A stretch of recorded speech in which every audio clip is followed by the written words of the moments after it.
Once upon a time, in a small village nestled in the rolling hills of the countryside, there lived a magical cat named Whiskers.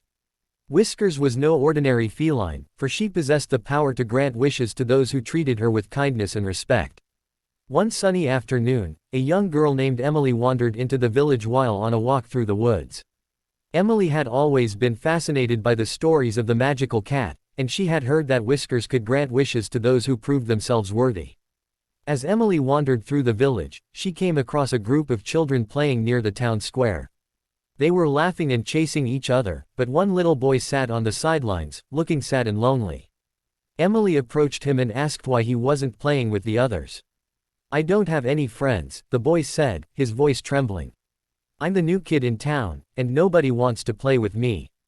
Emily's heart went out to the little boy, and she knew just what to do. She asked him if he had ever heard of Whiskers, the magical cat who lived in the village. The boy's eyes lit up, and he nodded eagerly. "I've heard of her," he exclaimed. "I've always wanted to meet her." Emily smiled and took the boy's hand. "Come with me," she said. "I'll introduce you to Whiskers, and maybe she'll grant you a wish." Together, they walked through the village until they came to a small cottage with a thatched roof and a garden full of flowers.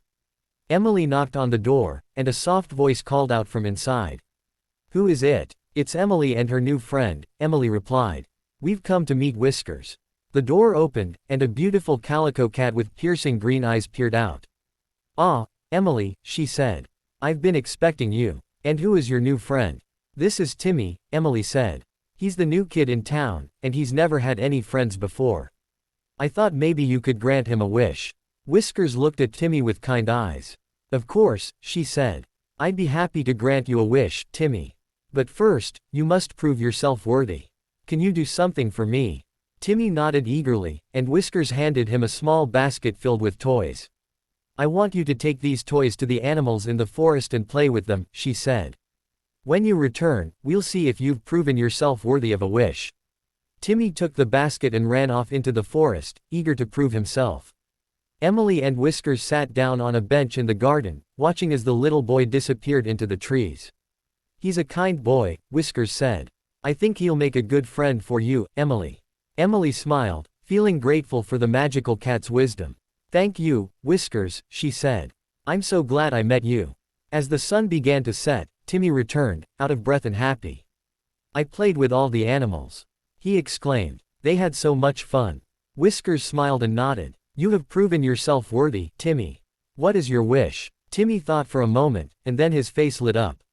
"I wish for a friend who will always play with me and never leave me alone," he said. Whiskers nodded, and a soft glow enveloped Timmy. When it faded, he looked around to see that a little rabbit was sitting next to him, nuzzling his hand. "This is Fluffy," Whiskers said. "She will be your loyal friend forever." Timmy squealed with delight, hugging Fluffy tightly. "Thank you, WH.